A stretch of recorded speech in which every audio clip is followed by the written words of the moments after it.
नमस्कार, आदाब।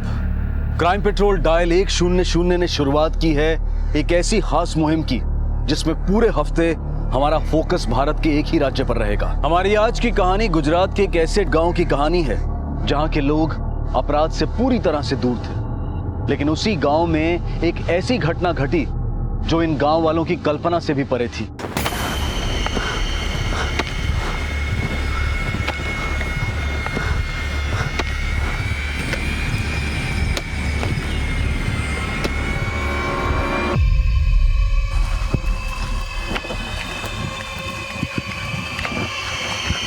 माँ, हाँ क्या कर रहे हो? कुछ नहीं बेटा, वो खेत में जुताई कर रही थी ना, तो वहाँ सोना मिला है। सोना?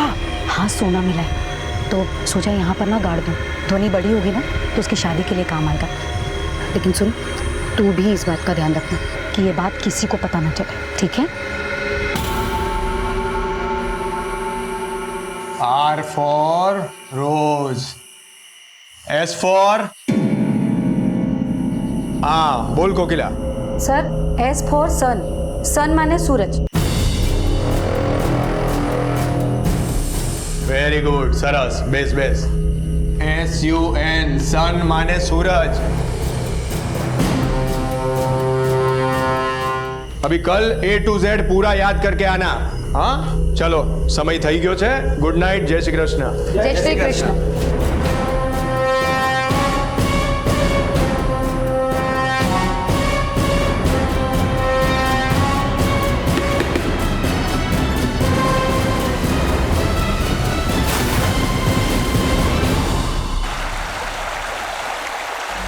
कहते हैं कि गुजरा हुआ कल कभी लौट कर नहीं आता और आने वाला कल इंसान के हाथ में नहीं होता। जिंदगी का ये नियम इंसान को तब और विवश बना देता है जब उसकी उम्मीदों का ना तो कोई छोर हो और ना ही इंतजार का कोई आधार। लेकिन ये हत्या क्यों हुई और किसने की, इन सवालों से कहीं ज्यादा रहस्यपूर्ण इनके जवाब थे।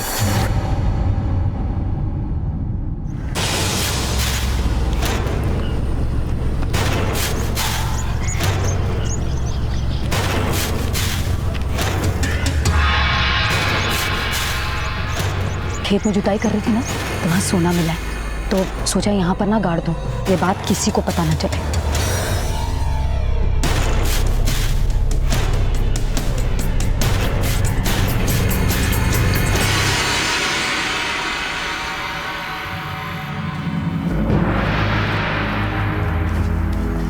Bye bye मामड़ी।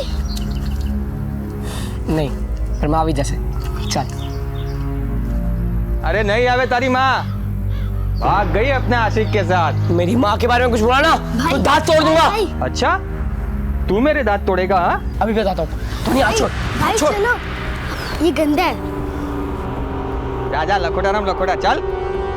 धैर्य बेटा। ध्वनि सुनो, तुम्हारी माँ आई कि नहीं? ना काकी। देखो डिकरा, तुम्हारी माँ नहीं आई ना तो घबराओ मत, मैं हूं ना तुम्हारी काकी।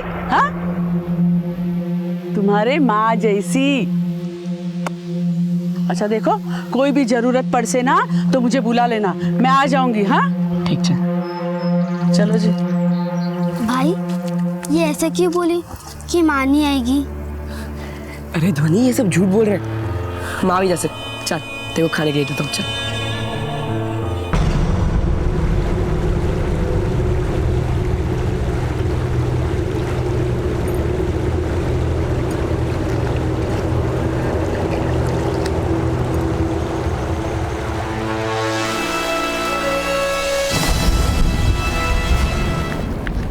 કાકા કાકા, તમે માને જોયો?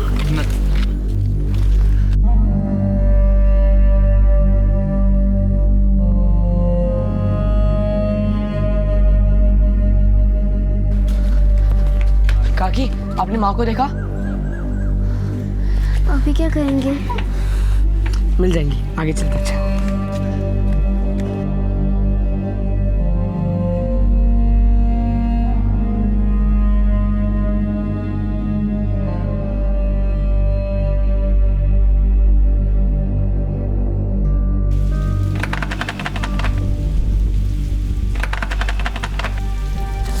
माँ आ गई भाई।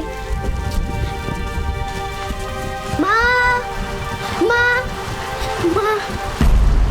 શું થયું ધ્વનિ? દરવાજો ખોલ ને.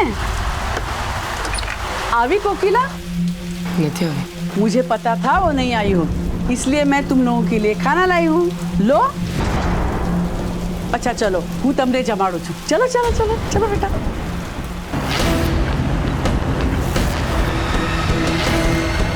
धैर्य ध्वनि, आप लोगों में से कोई इसे जानता है? आज से पहले कभी नहीं देखा इसे यहाँ पर. सबसे पहले लाश को किसने देखा? हमने देखा था साहब. क्या कर रही थी तुम यहाँ? कपड़ा धोने आई थी साहब. તમારામાંથી કોઈ ઓળખે છે? नाते ऐसा भी तो हो सकता है कि औरत बाहर से इस गांव में आई थी. पिछले 2-3 दिनों में तो हमने इसे नहीं देखा यहाँ पे. मिहिर, सर, या तो इसे यहीं मारा गया है या फिर बॉडी पानी में बहकर आई है.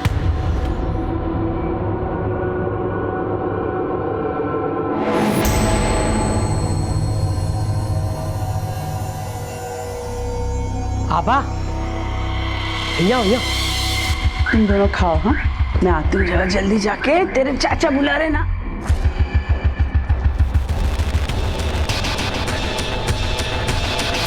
अरे मेरी सरपंच महोदय, ये बच्चों पे मोह माया लुटा के तू करना क्या चाहती है? अरे तुम मर्दों की अकल तो घुटने में होती है. 10 एकड़ जमीन है कोकिला की और सरकार जल्द ही उस पर हाईवे बनाने वाले हैं और उस जमीन के बदले में 3 गुना दाम भी देने वाली है. फायदा ही फायदा है. कोकिला की जमीन सोने की खान है. ये लीजिए आपका खाना. नहीं चाहिए. अरे क्या हुआ बेटा देर? नहीं चाहिए. सर, यहीं पास में एक लवारिस ट्रैक्टर मिला है. लवारिस ट्रैक्टर? Yes sir.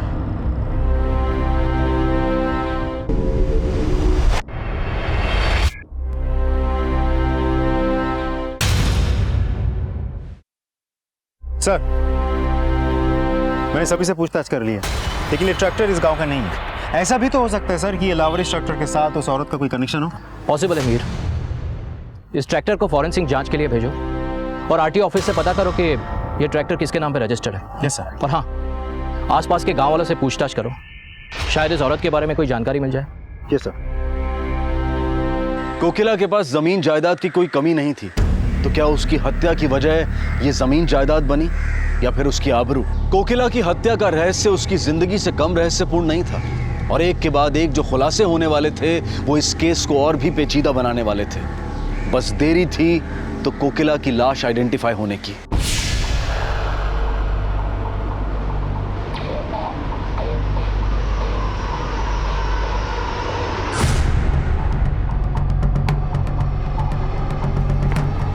सर, हाँ बोलो. अब उस ट्रैक्टर के मालिक का पता चल गया है. देखो गांव वालों, मैं आज तुम सबसे एक जरूरी बात कहने जा रही हूँ. ध्यान देकर सुनो. बधानो एमा फायदो ज फायदो छे, समझा?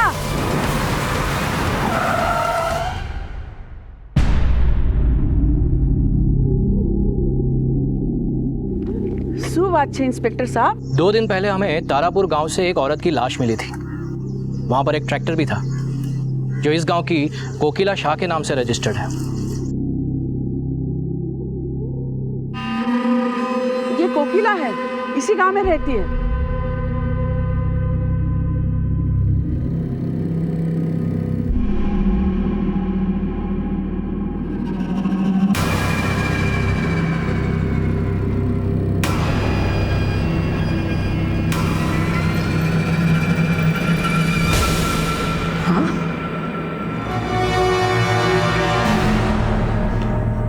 बापू के पास?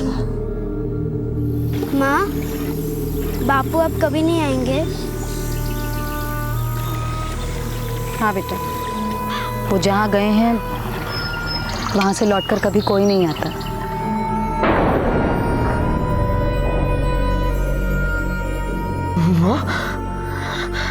कोकिला के पति का देहांत कब हुआ? पता नहीं. कोकिला हमारे गांव आने से पहले ही विधवा थी. गांव आई मतलब? वो हमारे गांव की नहीं थी साहब. 2 साल पहले ही वो अंबापुर रहने आई थी और इससे पहले वो तिमरपुर रहती थी साहब. तिमरपुर? पर अपना गांव छोड़कर अंबापुर आकर बसने की वजह? उसने हमारे गांव में जमीन खरीदी थी और यहीं बस के खेती करना चाहती थी वो. अब वो जमीन ही मेरी पूंजी है. वहाँ खेती करके मैं अपना और अपने बच्चों का पेट भर सकती हूँ.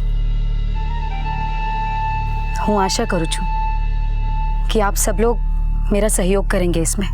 सारो गांव तारो सहयोग कर से। आप सबका बहुत बहुत धन्यवाद। कोकिला बड़ी जुझारू औरत थी। वो अपनी खेती अकेली संभालती थी। अपनी मेहनत से उसने अपनी तकदीर बनाई साहब। और तो और अपने खुद के लिए ट्रैक्टर भी खरीदा उसने।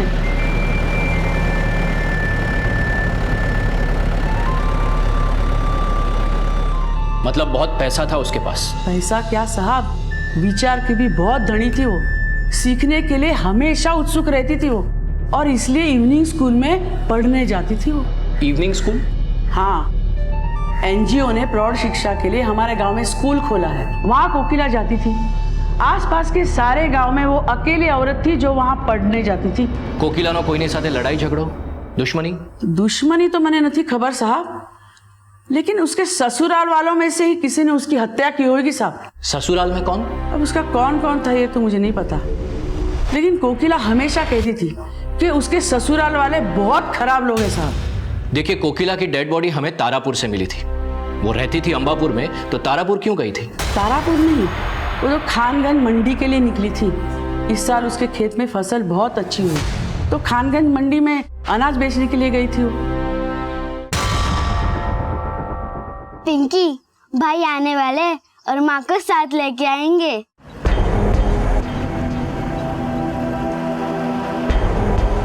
बहुत मजा आएगा। पिंकी, माँ आ गई। माँ, माँ, माँ, माँ, भाई, माँ कहाँ है? बताओ ना भाई। भाई, माँ किधर है भाई? माँ क्यों नहीं आई? बताओ ना भाई। बताओ ना भाई, माँ कहाँ है? बताओ ना, माँ कहाँ रह गई? बताओ ना भाई। भाई, माँ क्यों नहीं आई?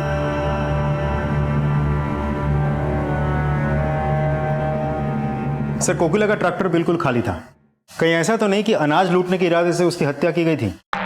नहीं मीर, ये अगर लूट होती तो कोकिला की लाश नदी किनारे नहीं, ट्रैक्टर के आसपास होती। ये हत्या लूट के इरादे से नहीं हुई। इसके और भी कई पहलू हैं। 7 जून को कोकिला सुबह 3:30 बजे अंबापुर से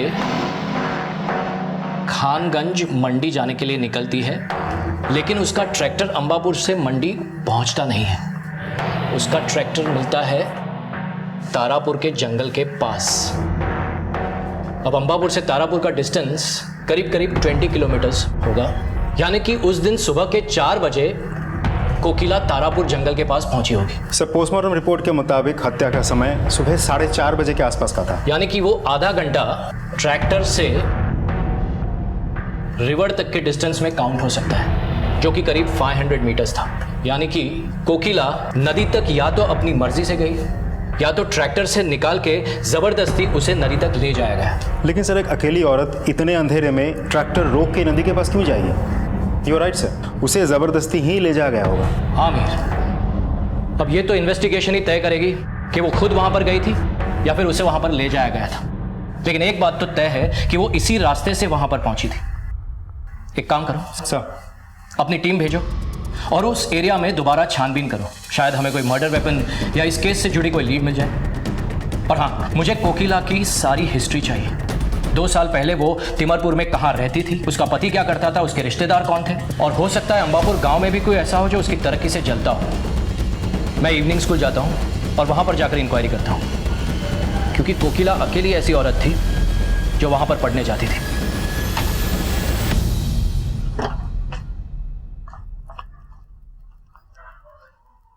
सर, मैंने तिमारपुर में पता कर लिया है। कोकिला यहीं की है। उसके देवर का घर भी यहीं है, लेकिन ताला लगा हुआ है। Okay sir. सर, आसपास के गांव में कोकिला एक ही इस उम्र की औरत थी जो पढ़ने आती थी। उसमें सीखने की बहुत उत्सुकता थी। ये बहुत ब्राइट स्टूडेंट थी और इसीलिए कई स्टूडेंट उससे चिढ़ते थे। कौन से स्टूडेंट? आपको कोई गलत फहमी हुई है साहब। ना तो मैंने कोकिला को मारा और ना कभी तारापुर गया। डंडे पड़ेंगे ना तो तारे भी याद आएंगे और तारापुर भी। बोल। साहब, तारे तो कोकिला दिखाती थी मर्दों को। अच्छा, साचू कहूं छू साहब, कोकिला को मर्दों की कमी नहीं थी। 1 नंबर की चालू थी। मैं तो सिर्फ ट्राई मार रहा था, लेकिन उसने मुझे कभी भाव नहीं दिया। झूठ बोलता है। साचू कहूं छू साहब, आप चाहे तो किसी से भी पूछ लो, उसके कई आशिक थे। बहुतों को धोखा दिया उसने। और साहब एक को तो सबने देखा था।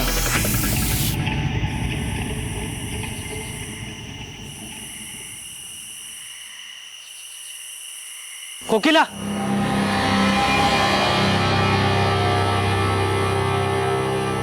कोकिला, हाथ छोड़ मेरा। हाथ छोड़। धोखेबाज औरत, तेरा तो गला दबाने को जी करता है मेरा। मैंने कहा हाथ छोड़ मेरा। हिम्मत कैसे की तूने मेरा हाथ पकड़ने की? दोबारा ऐसी हरकत की ना तो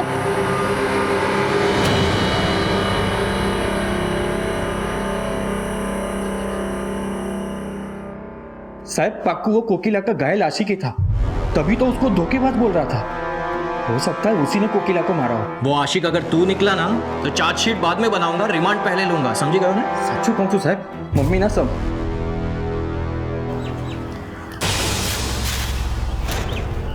भाई इतने बड़े बड़े पत्थर क्यों जमा रहे हो? धोनी, यहाँ में माँ ने सोना छिपा के रखा है। सोना? हाँ सच भाई? इस जमीन के अंदर सोना है? हाँ, लेकिन ये बात किसी को बताना मत, ठीक है? माँ ने कहा था कि ये सोना तेरी शादी के लिए इस्तेमाल करेंगे। हाँ भाई, मैं भी आपकी मदद करती हूँ।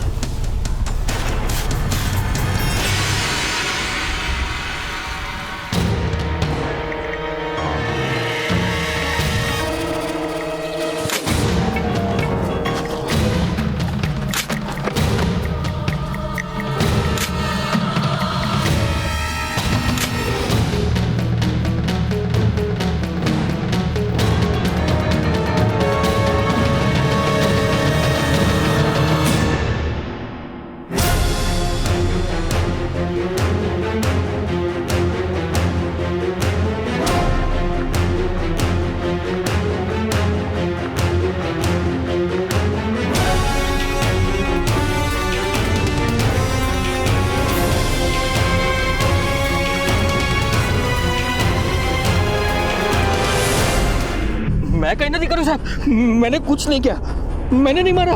मैं तो यहाँ पर सिर्फ सोना लेने आया था। सोना लेने आया था?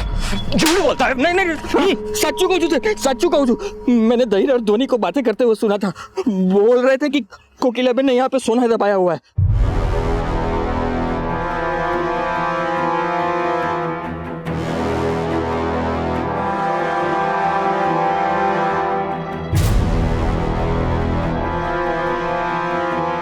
धैर्य बेटा, तुम्हें किसने बताया था कि वहां पर तुम्हारी माँ ने सोना छिपाया था? बोलो, डरो मत, सच बोलो।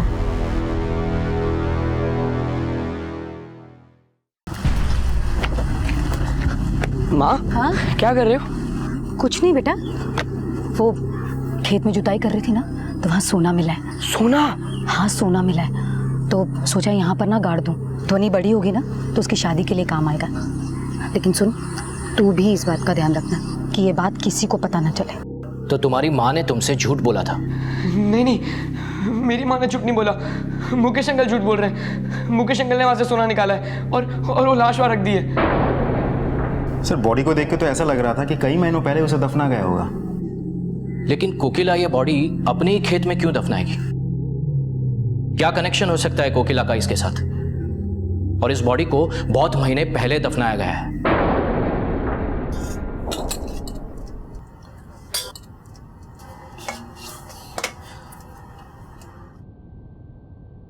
ध्वनि,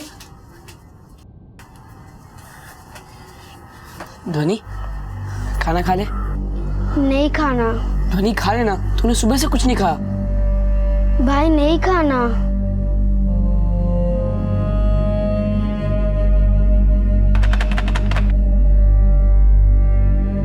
आता हूं।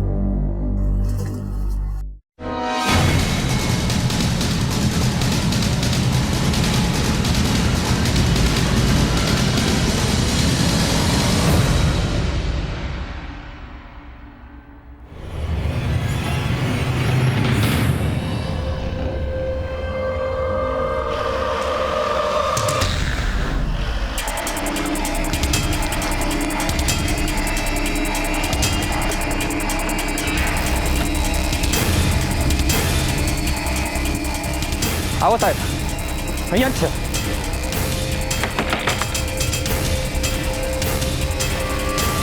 साहब आज 6 मास। यही है वो आदमी जो कोकिला का गला घोटना चाहता था। धोखेबाज औरत, तेरा तो गला दबाने को जी करता है मेरा। मैंने कहा छोड़ मेरा। हिम्मत कैसी की तूने मेरा हाथ पकड़ने की? अरे શું વાત કરે છે સર? ऐसा कुछ नहीं है, मैंने कुछ नहीं किया है। કોણ છે તું અને અહીંયા શું કરે છે? सर मारू नाम धीरेन है और ये मेरी पत्नी और ये बच्चे मेरे भतीजे। मेरे भाभी के मरने की खबर मिली तो इनसे मिलने के लिए हम लोग यहाँ पे चले आए। बहुत साल बाद याद आया इनकी? हाँ बोल। सर मेरी तो सिर्फ अनबन थी कोकिला के साथ, क्योंकि वो हमें धोखा दे के यहाँ पे आई थी। कैसा धोखा? सब उस धोखेबाज ने मेरे भाई की जमीन अपने नाम करके बेच दी थी। उस जमीन में मेरा भी हक था साहब। तो इसीलिए उसे मारकर नदी में फेंक दिया और अब उसके बच्चों पे ममता जता रहा है ताकि जमीन हड़प सके। ना साहब, ऐसी बात नहीं है। माना कि मैं कोकिला से नफरत करता था, लेकिन मैंने उसका खून नहीं किया। मैं उसके बच्चों को तो अपने बच्चे मानता हूँ साहब। उसकी पति की जमीन पे तेरा हक था, उसका क्या सबूत है तेरे पास? सबूत मारा भाई ने जबान छे साहब। पिछले 2 साल से मैं मेरे भाई को ढूंढ रहा हूँ साहब, लेकिन पता ही नहीं चला वो कहाँ चले गए। क्या कोकिला विधवा नहीं है? हाँ साहब, कोकिला विधवा नहीं हुई थी। उसने तो अपने पति के मरने की अफवाह फैलाई थी। हमारा मोटा भाई तो लापता था। क्या? हाँ साहब, उनको चरस की बहुत बुरी लत थी और वो इस लत में इतने अंधे हो गए कि करीब 2 साल पहले मेरी पत्नी और कोकिला के गहने चुरा के भाग गए। हम लोगों ने उन्हें बहुत ढूंढा साहब, लेकिन हमें वो कहीं भी नहीं मिले। सर उसने मेरे भाई का झूठा डेथ सर्टिफिकेट बनवाकर सारी जमीन हड़प ली और फिर यहाँ आ गई। लेकिन कोकिला ने अपने पति के मरने की झूठी अफवाह क्यों फैलाई? क्योंकि उसका किसी के साथ चक्कर था साहब। चक्कर? हाँ साहब, वो 1 नंबर की चरित्रहीन औरत थी। किसके साथ चक्कर था उसका? साहब ये तो मैंने खबर न थी, लेकिन उसका जरूर किसी न किसी मर्द के साथ चक्कर था।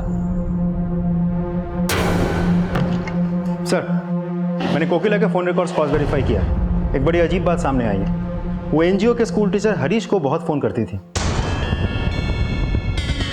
यहाँ तक कि देर रात में भी। और एक और बात सर, ये इवनिंग स्कूल शाम के 7 बजे से लेकर रात के 9 बजे तक चलता है, लेकिन फिर भी कोकिला हर रोज़ रात को 10 बजे के बाद ही अपने घर लौटती थी, जबकि स्कूल की दूरी उसके घर से महज 15 मिनट की होगी।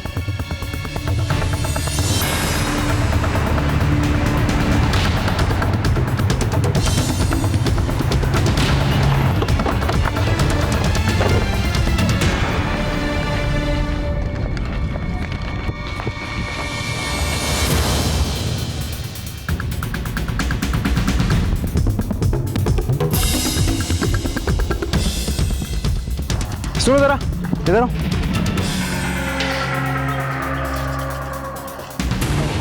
ये हरीश कहाँ है? सर कल से तो ताला लगा है यहाँ पे और स्टूडेंट भी आके गए, पर 2 दिन से दिख नहीं रहा साहब यहाँ पे। ठीक है जाओ। कोकिला के गांव वालों से जानने की कोशिश करो कि कोकिला और हरीश के बीच में वाकई कोई अफेयर था। Yes sir.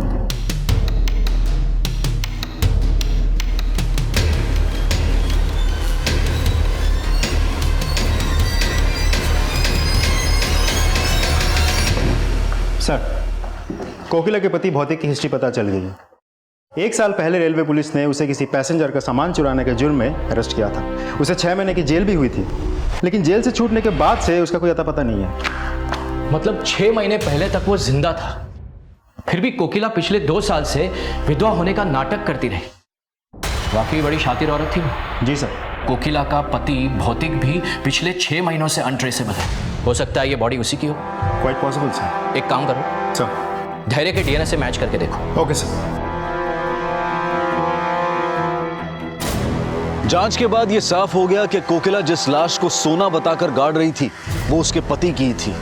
उसने ना सिर्फ धैर्य से झूठ बोला बल्कि अपने अपराध पर भी पर्दा डालने की कोशिश की। अब तक यह भी माना जा रहा था कि कोकिला की हत्या में शायद उसके लापता पति का हाथ हो, लेकिन कोकिला के विधवा होने का यह खुलासा खुद कोकिला की छवि पर सवाल उठा रहा था। इन सवालों का सही जवाब जानने वाली कोकिला की खुद किसी ने हत्या कर दी थी, लेकिन उसकी हत्या किसने की और किन वजहों से की, इन सवालों पर इतनी जल्दी विराम नहीं लगने वाला था। हाँ श्याम बोलो। सर यहाँ पे एक चाकू मिला है जिस पर ब्लड मार्क्स हैं, लेकिन ये जगह नदी और ट्रैक्टर से काफ़ी दूरी पर है। चेक करो वो ब्लड मार्क्स कोकिला के ब्लड सैंपल के साथ मैच करते हैं या नहीं, और उस चाकू को भी फिंगरप्रिंट एग्जामिन के लिए भेजो। Okay sir. अभी अभी हरीश के बारे में एक इन्फॉर्मेशन मिली। वो अम्बा जी के गेस्ट हाउस में छिपा बैठा है। तो फिर देर किस बात की? चलो।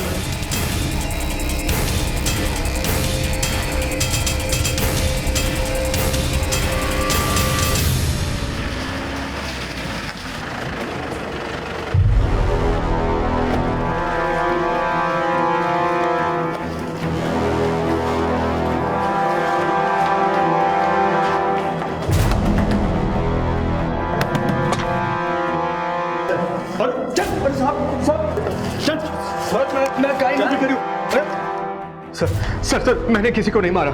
मारा नहीं तो गांव छोड़कर क्यों भागा? सर मैं डर गया था, कहीं आप मेरे और कोकिला की फोन की डिटेल्स निकालकर उस पर शक ना करो। सर मैं उससे प्यार नहीं करता था, वो तिमरपुर से ही मेरे पीछे पड़ी थी। वो तेरे पीछे पड़ी थी या तूने उसे फंसा रखा था? तेरे ही कहने पर वो तिमरपुर की जमीन बेचकर अंबापुर आई, क्योंकि तेरे एनजीओ ने तुझे तिमरपुर से अंबापुर भेजा था, है ना? नहीं सर, मैं तो उससे पीछा छुड़ाकर भागा था। इसलिए 7 जून को तूने हमेशा के लिए उससे पीछा छुड़ा लिया। बता, कोकिला के मर्डर के साथ साथ उसके पति के मर्डर में तेरा क्या हाथ? बोल। सर कोकिला ने खुद ही अपने पति को मारा था। सर साचू गौजू, मुझे इसके बारे में कुछ नहीं पता। कोकिला ने खुद ने ही 7 जून की सुबह मुझे बताया था। तेरे लिए अपने पति को मार सकती हूँ ना, तो फिर ये बच्चा क्या चीज है? तूने अपने पति को मार डाला? हाँ, मार दिया उसे।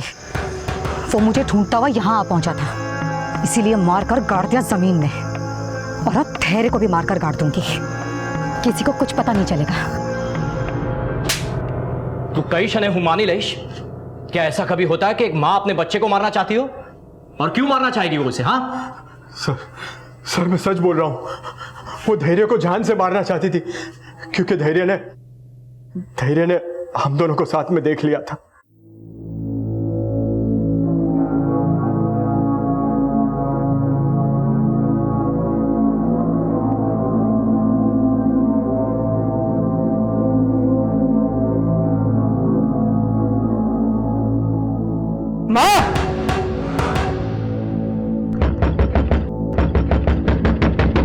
माँ दरवाजा खोलो। माँ धैर्य, क्या कर रहा हो? क्या कर रहा हो? छोड़ दे। माँ शर्म नहीं आती? निकल यहाँ से, मैंने बोला अभी क्या भी निकल। सर उसके बाद से धैर्य कोकिला और मुझ पर नजर रखने लगा था, और इसी वजह से कोकिला उसे जान से मारना चाहती थी।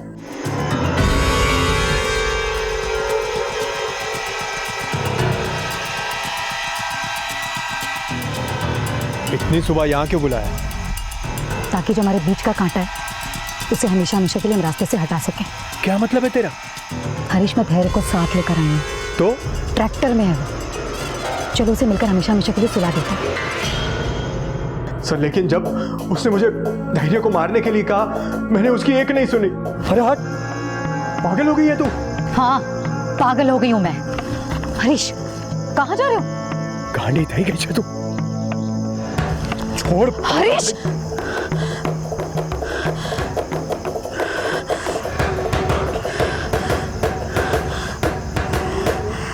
सर उसके बाद कोकिला को किसने मारा, क्यों मारा, मुझे कुछ नहीं पता।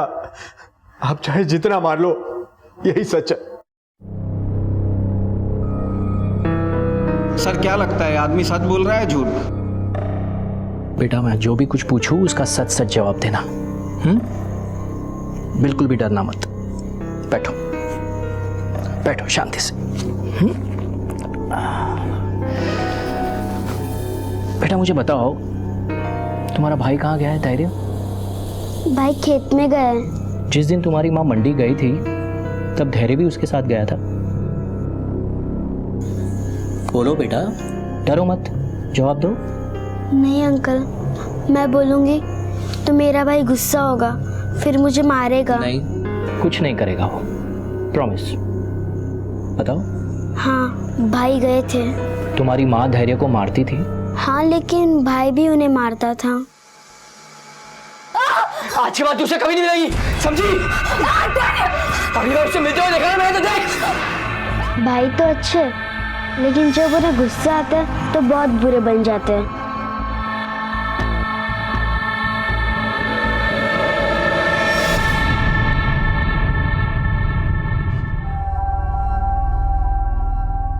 मुझे यहाँ क्यों लाए?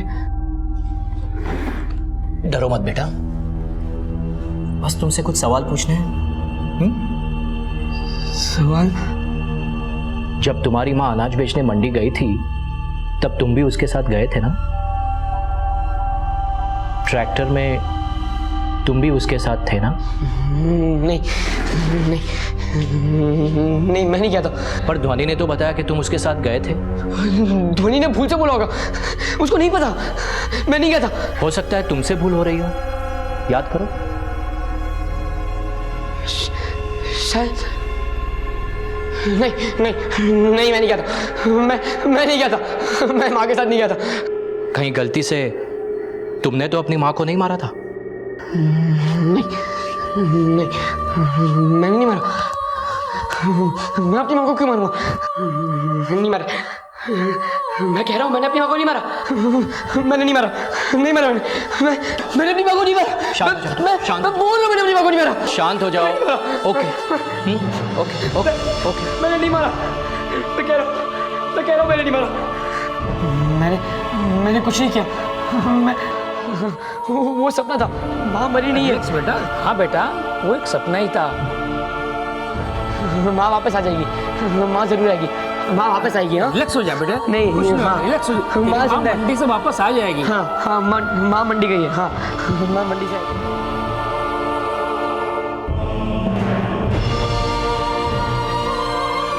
मुझे नहीं लगता कि हमें उस पर ज़्यादा जोर देना चाहिए। उस हादसे ने उसके दिमाग पर इतना गहरा असर किया है कि उसे सपना मानकर भी उसे डिस्क्राइब नहीं करना चाहता है। तो डॉक्टर ये स्टेट ऑफ माइंड से बाहर कब निकल पाए? ये तभी रिकवर करेगा जब हम उसके झूठ पर विश्वास करेंगे। अगर बार बार यही बात उसे याद दिलाएंगे तो हो सकता है उसकी हालत और भी क्रिटिकल हो जाए। सर, मर्डर वेपन पे धैर्य कहीं उंगलियों के निशान थे। ये कंफर्म है कि कोकिला का मर्डर धैर्य नहीं किया है। लेकिन हरीश के बयान से ये भी सामने आया है कि कोकिला धैर्य का मर्डर करना चाहती थी। मुझे ऐसे लगता है कि हरीश के उस रात जाने के बाद कोकिला ने धैर्य को मारने की कोशिश की होगी। हाँ, आप कहाँ थे? मैं कब से आपका इंतजार कर रहा हूँ। हाँ, धैर्य डर कर वहां से भागा और भागते भागते इतना थक गया कि हाँफ के बैठ गया। शायद वहीं उसकी आंख लग गई होगी।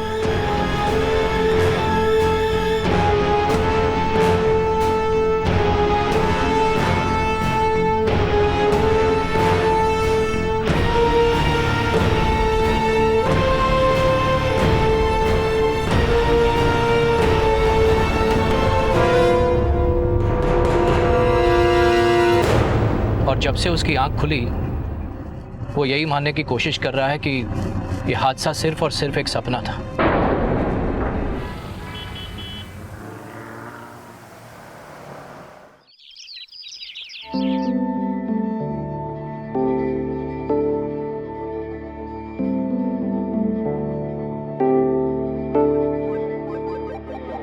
आई आई, खाना।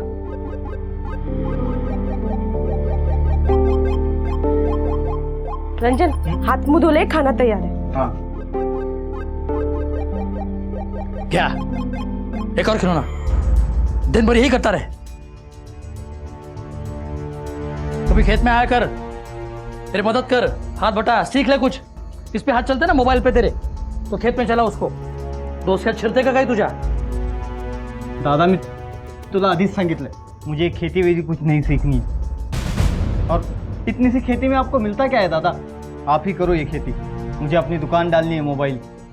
अरे तुझा दोस्त का रहने दो ना, खाते समय गुस्सा मत करो। तू गप गप, बीच में मत बोल। ताई, देख देख धारा को, 2 साल छोटी है तेरे से, लेकिन कॉलेज पढ़ रही है, मेहनत कर रही है। तो तू पढ़ाई कर। दादा, पढ़ लिख के मैं क्या करूंगा? और मुझे अपना खुद का ख्याल रखना आता है और इतना काफी है मेरे लिए। अच्छा, इसकी थोड़ी सी अकल तुझमें होती ना तो अब तक डॉक्टर इंजीनियर बन चुका होता तू। अरे खाना तो खा ले। भूख मर गई वही नहीं, अब कुछ नहीं चाहिए। जाओ दे। खेती का काम कैसे चल रहा है? अकेला आदमी जितना कर सकता है उतना कर रहा हूं मैं। अगले हफ्ते अगर बीज नहीं बोए ना तो इस साल फसल इतनी अच्छी नहीं होगी। इस साल फसल अच्छी उगनी चाहिए। आई का ऑपरेशन कराना है, डॉक्टर ने बोला है जल्द से जल्द ऑपरेशन करा लो। आप ऐसा क्यों नहीं करते? खेती के काम के लिए किसी को मदद के लिए क्यों नहीं लेते? जिसका सगा भाई मदद नहीं कर रहा है उसकी मदद कौन करेगा? जब तक मेरे हाथ पैर सही सलामत है ना तब तक खेत मैं ही संभालूंगा। और फिर मेरे बाद खेत संभालने को कोई औलाद भी तो नहीं है।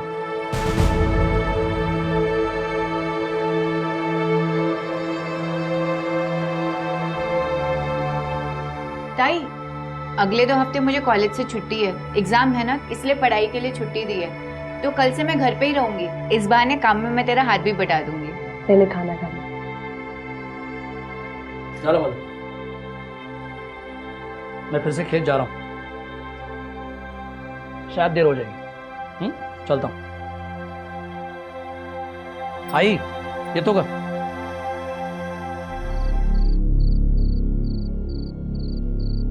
इतनी गर्मी में भी लोड शेडिंग, आदमी सोए तो कैसे?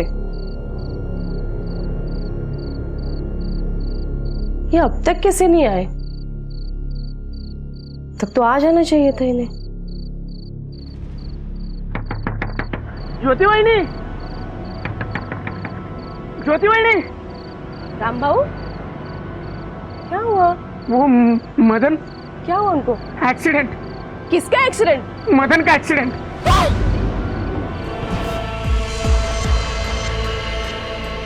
शाम को मैं अपने काम से वापस आ रहा था साहब, तभी मेरे आंखों के सामने ये एक्सीडेंट हुआ साहब। एक बड़ी गाड़ी मेरे आंखों के सामने से चली गई। किसी की चिल्लाने की आवाज आई। आपने गाड़ी का नंबर देखा? नहीं साहब, तब तक गाड़ी चली जा चुकी थी। मलाटे से थाने ले जाओ और गाड़ी का डिस्क्रिप्शन ले लो। ठीक है सर, चलो। आप लोग घबराइए मत, हम उस गाड़ी को जल्दी ही ढूंढ लेंगे।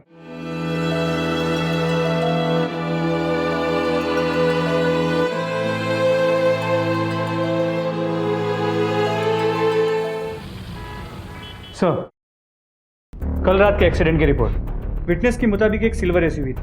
हिट एंड रन का केस लगता है। इतना खून बहा है तो गाड़ी पे कहीं ना कहीं खून के निशान जरूर होंगे।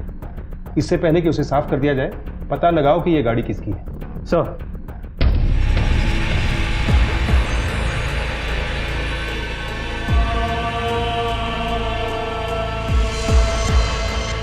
हमने बहुत कोशिश की, लेकिन इनका पैर बहुत बुरी तरह से कुचल चुका था।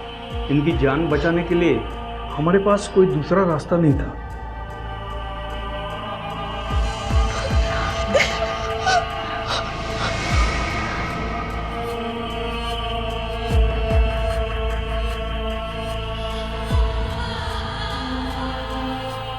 तारा,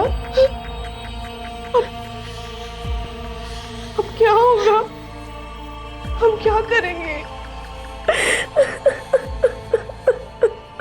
पैर खोने की वजह से मदन और उसका परिवार जैसे टूट गया था। चश्मदीद गवाह की मदद से पुलिस ठोकर मारने वाली गाड़ी की तलाश में जुट गई। आखिर कौन था ये जिसने मदन को अपनी गाड़ी से कुचलने की कोशिश की थी? एक गरीब किसान की किसी धनी इंसान के साथ आखिर क्या दुश्मनी हो सकती है?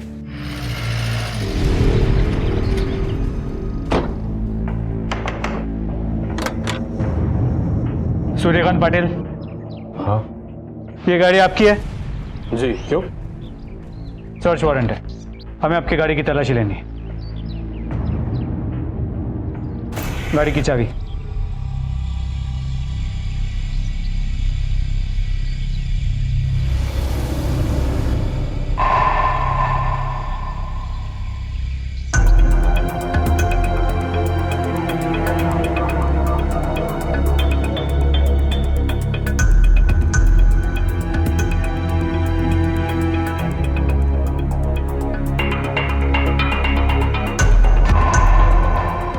खून के निशान है। फोरेंसिक वालों को बुलाओ। देखिए साहब, मैं आपको पहले भी बोल चुका हूं, कल रात को मैं अपने घर पे था अपने बेटे के साथ। तो क्या आपकी गाड़ी खुद ब खुद निकल गई मदन से एक्सीडेंट करने? साहब, आपके पास ऐसा कोई सबूत नहीं जिससे मालूम पड़े कि मैं गाड़ी चला रहा था। हाँ, गाड़ी मेरी है, मगर उसे मैं नहीं चला रहा था। फिर कौन चला रहा था? मेरा ड्राइवर। कल ही मैंने उसको भेजा था कुछ सामान लाने, पर उसने मुझे ऐसा कुछ बताया नहीं कि एक्सीडेंट हुआ था। नायक सर, इस ड्राइवर को ढूंढ निकालो, स्टेटमेंट लो और हिट एंड रन का केस दर्ज करो। सर,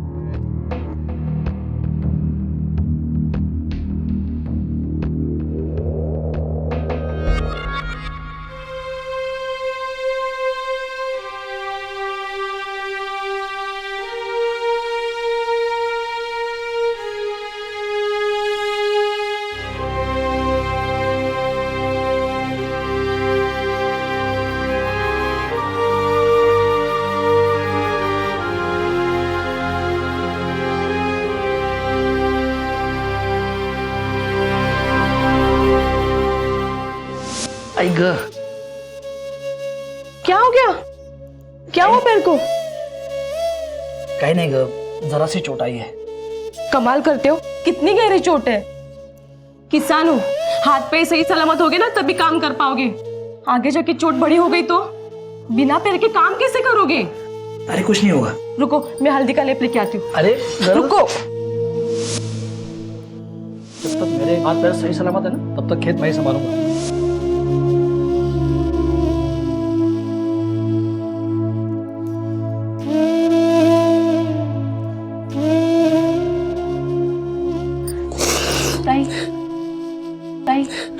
तारा, अब क्या होगा? बिना पैर की एक किसान खेती कैसे करेगा? आधा खेत जोतना बाकी है। ये महीना खत्म होने से पहले बीज बोना पड़ेगा। तो 20 साल फसल नहीं पकेगी तारा। ताई, लेकिन बीज बोएगा कौन?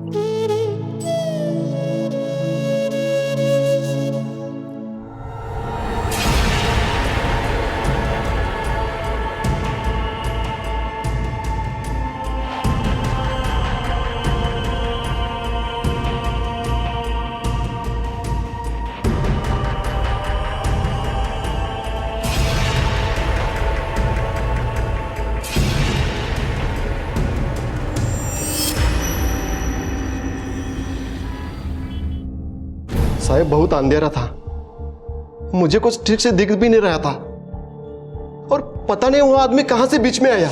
मैंने तुरंत ब्रेक लगाया लेकिन एक्सीडेंट रोक नहीं पाया साहब। अगर एक्सीडेंट हो गया था तो भाग क्यों गया? रुका क्यों नहीं आदमी की मदद के लिए? मेरा एक बेटा है साहब, मैं इस सब में फंसना नहीं चाहता था साहब। नायक अरेस्ट करिए ना। कुछ और वो मदन, उसका क्या स्टेटस है? सर अस्पताल से तो डिस्चार्ज ले चुका है, लेकिन एक किसान, वो भी अपाहिज, जितना ठीक हो सकता है उतना है सर। चलो। मदत केल्यासाठी तुमचा आभार पाटील साहब। अरे साहब, ये तो हमारा ड्यूटी था। और भी कुछ मदद लगे तो आप बताइएगा। Thank you. मराठे सर, उस मदन के घर में खबर कर दो, अरेस्ट हो चुका है और हमने केस क्लोज कर दिया, ताकि कुछ तो तसल्ली मिले उन लोगों को। ठीक है सर। और हाँ, उस नायक से कहो मदन के लिए कहीं से कोई कंपनसेशन का एप्लीकेशन हो सकता है तो कर दो। पुलिस की तहकीकात में पता चला कि ठोकर मारने वाली गाड़ी सूर्यकांत पाटिल की थी, लेकिन सूर्यकांत पाटिल ने अपने बचाव में कहा कि गाड़ी उसका ड्राइवर चला रहा था और ड्राइवर ने अपना जुर्म भी कबूल कर लिया। हमें अक्सर सुनने में आता है कि समाज के संपन्न और प्रभावशाली लोग अपनी गाड़ी से एक्सीडेंट हो जाने के बाद उसका इल्जाम अपने साथ काम करने वाले कर्मचारियों से कबूल करवा लेते हैं। क्या मदन के साथ हुए हादसे में भी सूर्यकांत पाटिल कुछ इसी तरह से अपना बचाव कर रहा था? क्या पुलिस का निष्कर्ष मदन और उसके परिवार के लिए न्याय संगत था? मदन को न्याय दिलाओ, मदन को न्याय दिलाओ, मदन को न्याय दिलाओ, मदन को न्याय दिलाओ, मदन को न्याय दिलाओ, मदन को। ये सब क्या लगा रखा है? ये बघा ज्योति जी, आपके पति का केस क्लोज हो चुका है, हमने गुनहगार को पकड़ भी लिया है। अच्छा, कशाला उगाचा तमाशा? मेरे पति का एक्सीडेंट आपको तमाशा लगता है? मैं तब तक यहाँ से नहीं हिलूंगी जब तक आप मेरे पति के गुनहगार को पकड़ नहीं लेते। अब तक तो मैं चुप बैठी थी, लेकिन अब दिखाती हूँ तमाशा होता क्या है।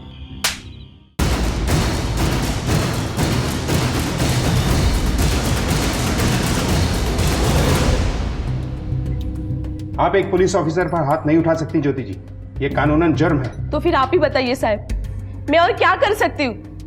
अरे, आपके पति के गुनाहगार को हमने पकड़ लिया है, फिर आप ये सब क्यों कर रहे हैं? क्योंकि आपको अब तक ये नहीं पता कि असली गुनहगार कौन है। पाटिल ने जानबूझकर मेरे मदन का एक्सीडेंट करवाया है। मतलब? वो पाटिल की नजर हमारे जमीन पे थी। कई बार आदमियों को हमारे घर भेजा है उसने, मदन से जमीन खरीदने के लिए। कौन आएगा? तू अंदर जा। आज जा म्हणलं ना। तुमसे बात करनी थी। किस बारे में? पाटिल साहब, तुझे जितना दे रहे उतना कोई नहीं दे सकता तेरे को इतनी सी छोटी सी जमीन के टुकड़े के लिए। बोल दिया ना, जब तक जिंदा हूं जमीन नहीं बेचूंगा।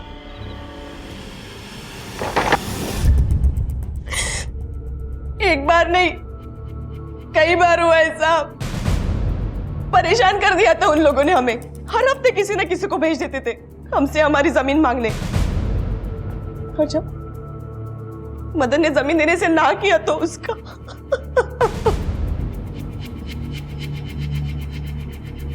मेरे मदन के लिए उसकी जमीन सब कुछ थी साहब। इसके लिए अब मैं उससे संभाल रही हूँ, लेकिन आपको हमें इंसाफ दिलाना होगा साहब। उस पाटिल को जिम्मेदार ठहराना ही होगा साहब। उसने मेरे मदन की जिंदगी खराब कर दी है साहब।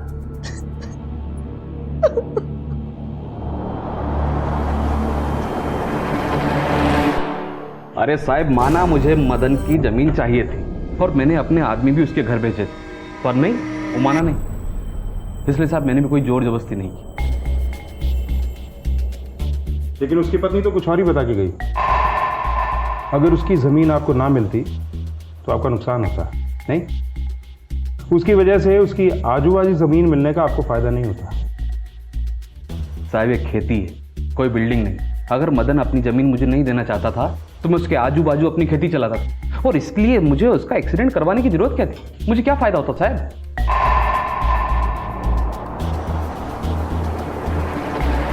ठीक है, तुम्हें जाऊ शकता। ठीक साहब। नायक, सबूत तो नहीं मिल रहे हैं, लेकिन ये आदमी मुझे ठीक नहीं लग रहा। इस पे भी नजर रखो। चलो। मदन की पत्नी ज्योति को पुलिस के निष्कर्ष पर यकीन नहीं था। उसका यह मानना था कि सूर्यकांत पाटिल के ड्राइवर ने पाटिल का गुनाह अपने सर ले लिया था।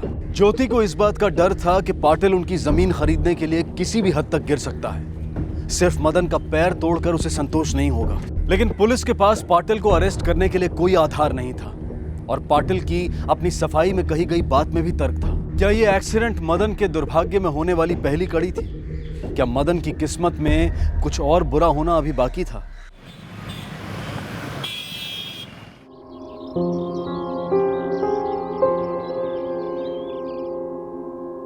मदन,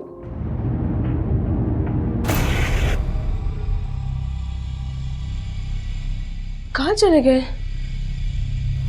मदन, मदन, मदन, मदन। ज्योति आई, रंजन कहीं मदन को बाहर लेके गया है क्या? नहीं तो। कहाँ चले गए होंगे? मदन, मदन, मदन। क्या हुआ भाई? तेरे भाई घर पे नहीं है। नहीं है? क्या मतलब नहीं है? वो तो ठीक से चल भी नहीं सकते हैं भाई। क्या हुआ? दादा घर पर नहीं है। क्या? वो अभी तो यहीं पर थे। भाजी खत्म हो गई थी तो मैं उनको बोल के गई थी कि मैं बाजार जा रही हूँ। कहाँ गए? तुम लोग जाओ, मदन को कहाँ से भी ढूंढ के लाओ। जाओ, जाओ ढूंढ के लाओ। हाँ, वही नहीं लाता है। कहाँ गए होंगे?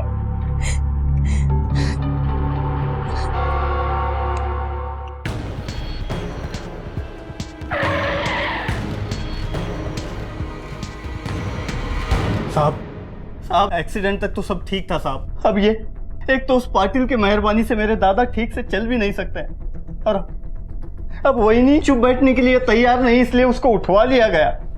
साहब ये जब हुआ तब इस घर में दादा और आई के सिवाय कोई नहीं था। और साहब मेरी आई ठीक से सुना ही नहीं देता, ऊंचा सुनती है, इसलिए उसे भी कुछ नहीं पता है। देखिए, हम अपनी तरफ से पूरी कोशिश कर रहे हैं, लेकिन आप में से किसी ने किसी को इस घर के आसपास भटकते देखा क्या? नहीं साहब। ठीक है नायक, घर के बाहर देखो, कहीं जूतों के निशान या कुछ और मिलता है। सर।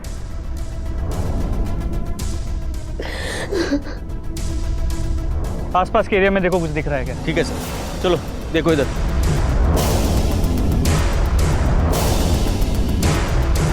सर, गाड़ी के टायर के निशान।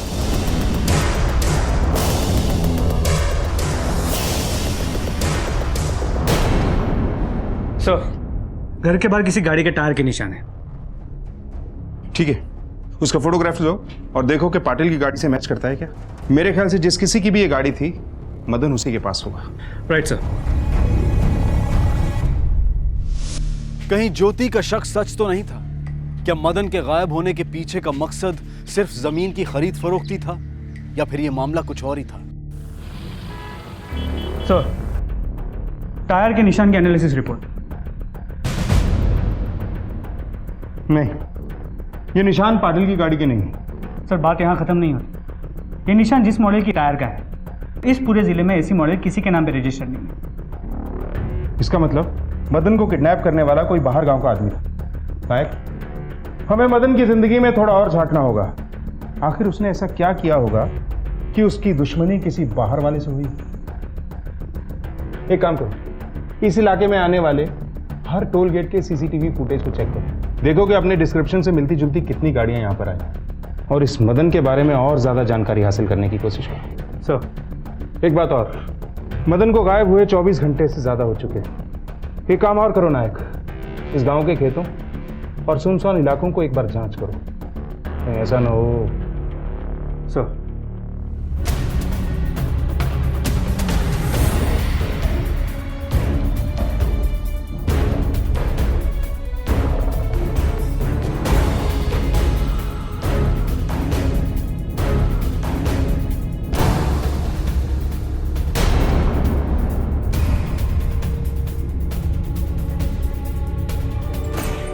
हमें फ़ोन किसने किया था? सर, मैंने किया था। मराठे, इनका बयान ले लेना। जी सर, चलो। हाँ सर, यहाँ गांव के बाहर से किसी ने फ़ोन किया था। यहाँ पे लाश मिली है। सर, लाश को जलाने की कोशिश की गई है। चेहरा पहचान में नहीं आ रहा। सर, लाश का दायां पैर कटा हुआ है।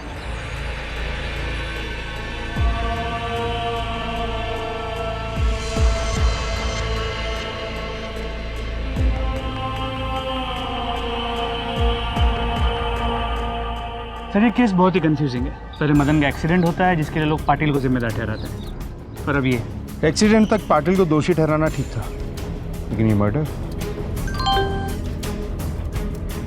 सर, जो पेपर्स आपने मंगाए थे वो आ गए। चलो।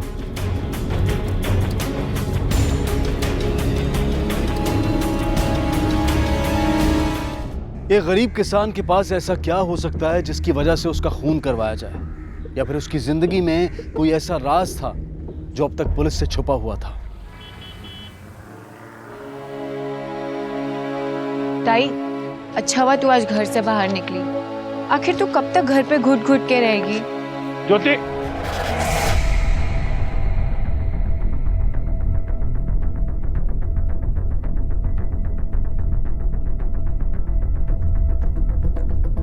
मैं थक चुकी हूँ राणे साहब। वो पाटिल तब तक नहीं रुकेगा जब तक मेरा पूरा परिवार जल नहीं जाता। पहले मेरे मदन को मार डाला, तब भी हम चुप नहीं बैठे तो मुझ पे एसिड अटैक करवाया। नायक, गांव में सब लोगों से पूछताछ करो, शायद किसी ने उस एसिड फेंकने वाले का चेहरा देखा। सर,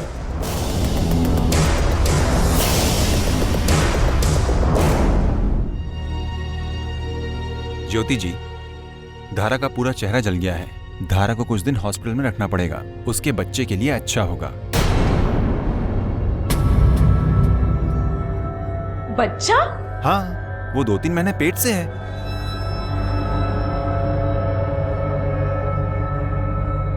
पर ये कैसे हो सकता है? पिछले 1 साल से वो मेरे पास है।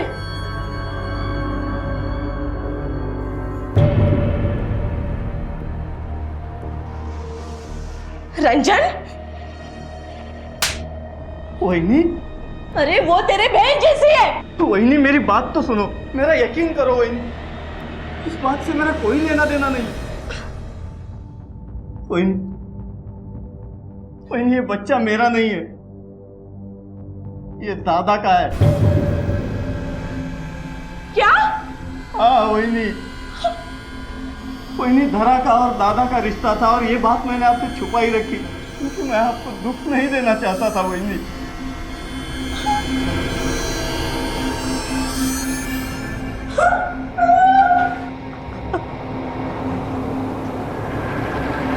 क्या धारा और मदन के नाजायज रिश्ते का मदन के कत्ल से कोई ताल्लुक था?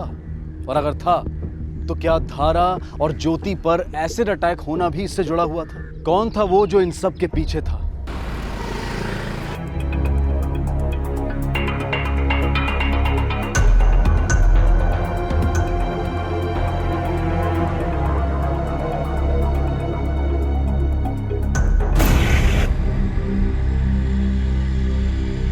नायक, गाड़ी काढ़ा।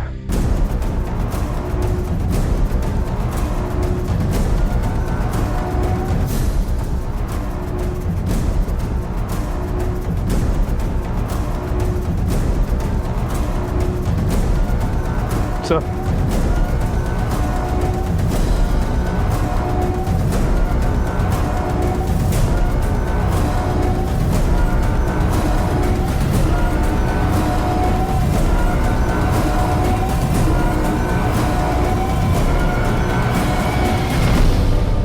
सर हम इस टायर के निशान की फोटो तो ले चुके हैं, इसकी एनालिसिस भी हो चुकी है। ये उस निशान से मैच होता है जो हमें मदन के घर के बाहर मिला। मैं यहाँ टायर के निशान देखने नहीं आया हूं नायक।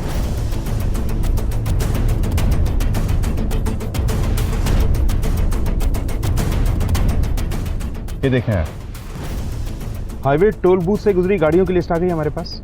जी सर। अब ये पता करो कि उनमें से कितनी गाड़ियां कोंकण एरिया में रजिस्टर्ड है। जी सर। नायक, नीचे देखो क्या है।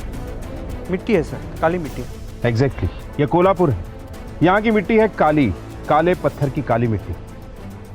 ये लाल पत्थर यहाँ नहीं मिलता है, ये सिर्फ कोंकण एरिया में मिलता है। इसका मतलब ये है कि कातिल यहाँ अपनी गाड़ी से आया होगा और उसकी गाड़ी कोंकण एरिया में रजिस्टर्ड हो।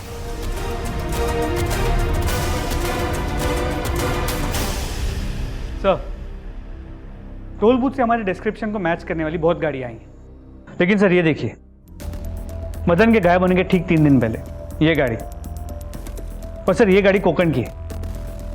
गुड, इस गाड़ी को ढूंढ निकालो, इसकी फोटोग्राफ्स बनवाओ और पूरे तालुके में टीम भेजो उसे ढूंढने के लिए। और कोंकण पुलिस से इसके ओनर की जितनी जानकारी मिल सके निकाल लो। सर,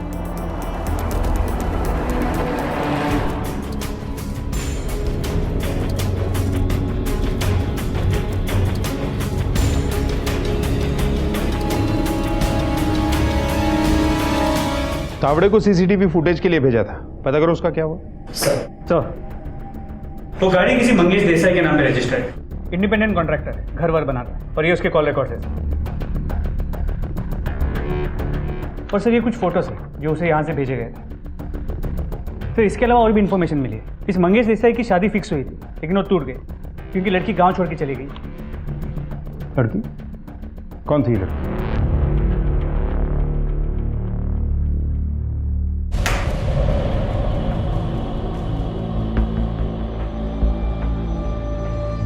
आखिरी मौका देता हूं रंजन तुम्हें सच बोलने का। साहब मुझे इसके बारे में कुछ नहीं पता। धन्यवाद। तुम्हें अपने भाई को रास्ते से हटाना था, लेकिन अपने हाथ मैले नहीं करने थे, इसलिए तुमने धरा के प्रेमी को ये तस्वीरें भेजी, करेक्ट? ताकि उसे जलन हो और वो यहाँ आकर तुम्हारे लिए तुम्हारा काम खत्म कर दे। नहीं साहब, मैं धरा के किसी भी प्रेमी के बारे में कुछ भी नहीं जानता हूँ। लेकिन मदन और धरा के बारे में सिर्फ तुम जानते थे, और घर में सिर्फ तुम्हारे पास एक कैमरा फोन था।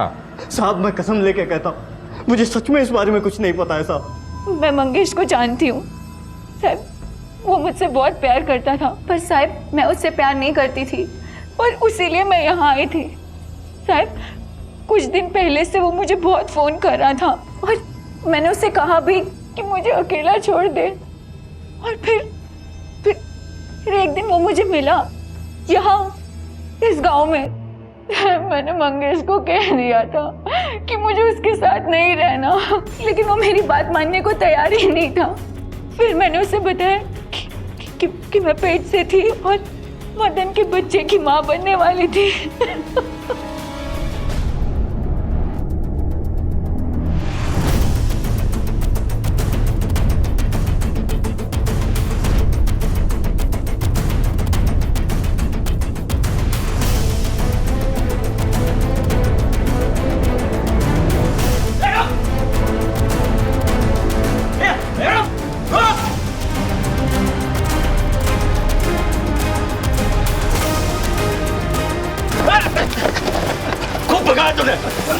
कहाँ जाएगा? सर,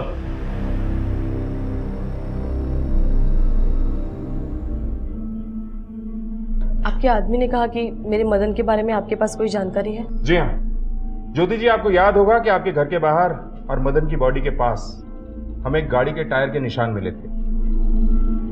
नायक, वो आदमी हमारे कब्जे में है और उससे बहुत महत्वपूर्ण जानकारियां भी मिली हैं। सर, ये है वो आदमी।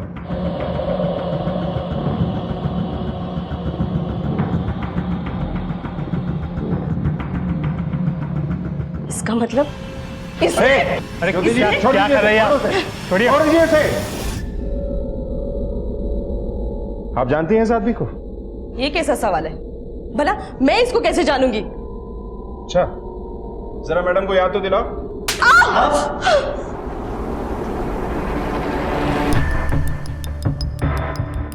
ये बैंक डिटेल्स हैं।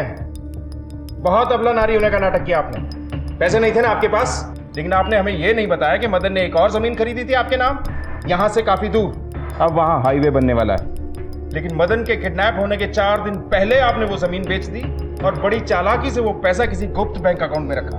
आधी बातें हमें इन सबूतों ने बता दी, बाकी इस मंगेश ने बताई। इसके आगे आप बताएंगी या हम अपने तरीके से पता करवा लें?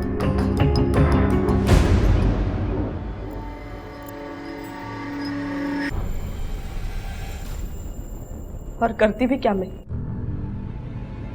पहले मेरा पति अपंग हो गया, फिर मुझे उसकी सारी घिनौनी हरकतें पता चली। मदन आप समझ नहीं रहे हैं, मैं पेट से हूँ। अरे पगली, तो बहुत अच्छी बात है, खुशी की बात है। तुम घबरा मत, हम शादी कर लेंगे। तेरी दीदी मुझे बेटा नहीं दे पाई। अब तू देख, मैंने उसके नाम से जमीन खरीदी थी, कल ही पता चला कि वहां पे हाईवे आ रहा है। इसका मतलब और ज्यादा पैसे मिलेंगे। हाँ, और फिर मैं और तो दोनों आराम से रहेंगे। अरे वो हंस ना बाबा, हंस। हाँ, हंस।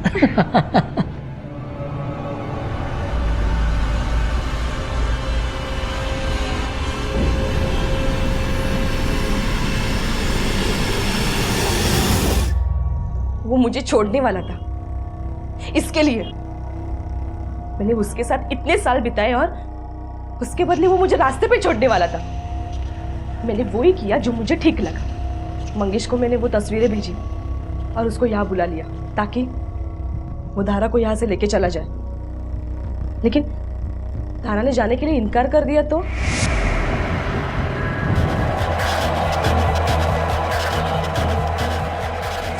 वो गोंदिया के नजदीक की जमीन मेरे नाम पे थी, तो वो मैंने हाईवे वालों को बेच दी और उससे जो पैसे आए वो मैंने बैंक पे डाल लिए। मंगेश फिर भी धारा पे गुस्सा था। मैंने उसे बताया कि मैं और धारा गांव जा रहे सब्जी लेने के लिए। तब वो वहाँ पे एसिड लेके पहुंचा। उसने मेरे ऊपर भी एसिड फेंका ताकि मैं निर्दोष लगूं। अगर कोल्हापुर पुलिस बारीकी से जांच नहीं करती तो इतने सारे पहलू भी सामने नहीं आते और शायद ज्योति अपने पति का कत्ल करके बच निकलने में कामयाब हो जाती। लेकिन पुलिस की कार्य क्षमता की वजह से ज्योति को आईपीसी की धारा 201 के तहत सबूत मिटाने के लिए और धारा 302 के तहत हत्या के लिए अरेस्ट किया गया और मंगेश को भी आईपीसी की धारा 201 के तहत सबूत मिटाने के लिए और धारा 326A के तहत एसिड अटैक के लिए अरेस्ट किया गया। कोई भी जुर्म माफी के काबिल नहीं होता, लेकिन कई बार गुनहगार गुनाह हालात से मजबूर होकर करता है। हम उम्मीद करते हैं कि ज्योति की कहानी आपको एक सीख दे गई होगी। इसी विचार के साथ मैं अनूप सोनी अब आपसे विदा लेता हूं। फिर मुलाकात होगी अगले एपिसोड में एक और चौंका देने वाले केस के साथ। तब तक अपना और अपने परिवार का ख्याल रखें और देखते रहें क्राइम पेट्रोल डायल 100। सबक एक को सीख हम सबको। जय हिंद। क्राइम पेट्रोल के और भी दिलचस्प कहानी देखने के लिए हमारे चैनल को सब्सक्राइब करें और बेल आइकॉन दबाना न भूलें।